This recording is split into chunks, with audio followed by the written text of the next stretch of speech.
If you were to ask anyone what was the status of people of color during the early 1800s, most people would say they were all slaves.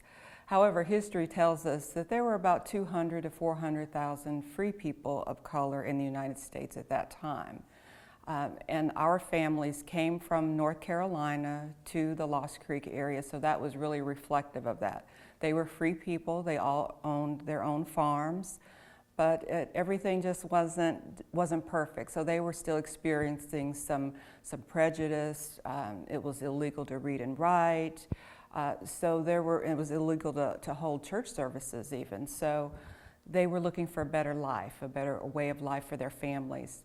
So they sent a lone scout to this area in the early 1800s to look at the properties and see if it was a lucrative area for the families.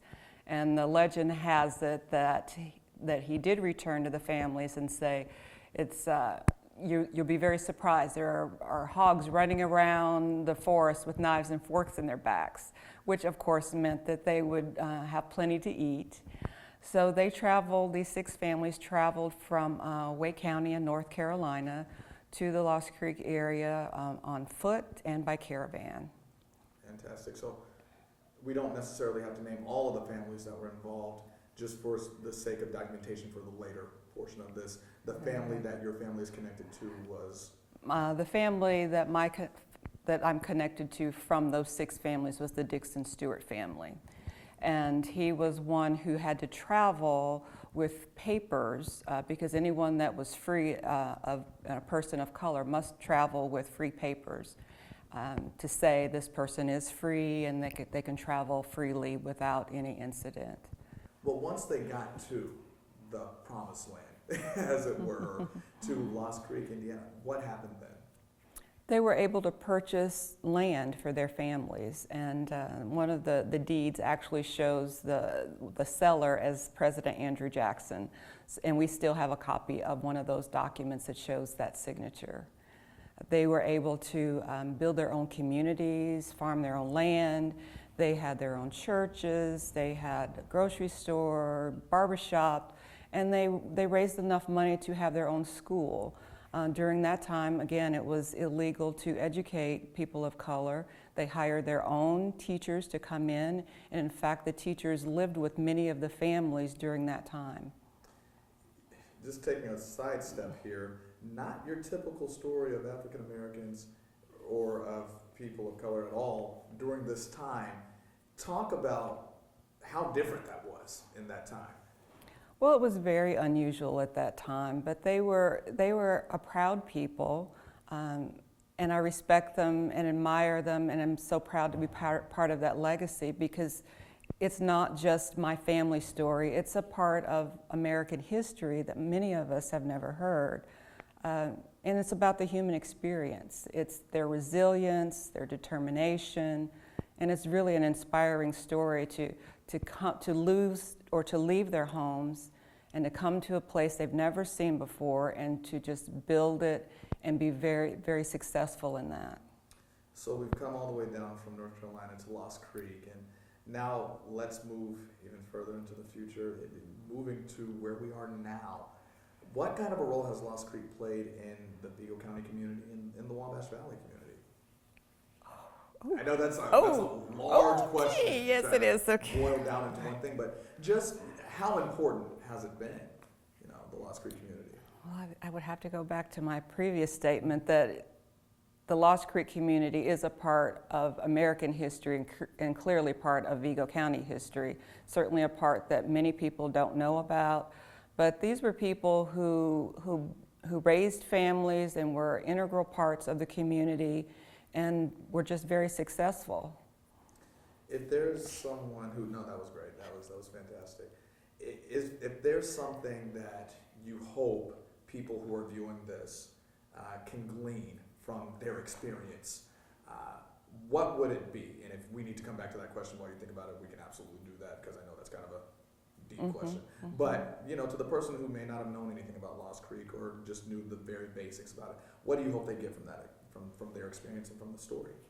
Again, I think it's an inspiring story about people who just really work hard. that they had a dream and they went after it with everything that they had. They were examples to their own families, and they were examples to neighboring communities. And I just don't want those stories to be lost, because they are so important. It's just important to continue to tell the story, because it isn't something that you're going to read in a history book. So some of this oral history is very important to capture, either continue the oral history or to really document it. And our family is working very closely with the Vigo County Library with the bicentennial celebration to digitize some of these records and to make it available to anyone who wants to learn more about Lost Creek. Fantastic. That's fantastic. That kind of leads into your mother, who is what we consider a living history of the things that have happened.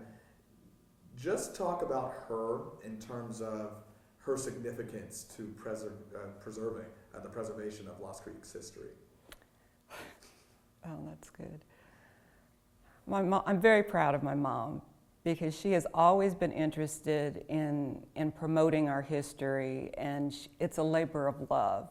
It's very time consuming. She has hundreds and hundreds of records and many, many photographs, and she loves to catalog them and date them and share them with people, because she understands the significance of it as well, because it's not going to be helpful, or we won't learn from it if it all stays in one place. So the importance is to really share it.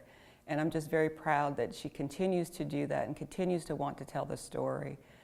She's been a family historian for many, many years, and it's probably a very thankless job, but we are all in our family are very, very grateful for all of her efforts. Is that something that in the future, I'm putting you on the spot here, that in the future you can see yourself stepping into that role?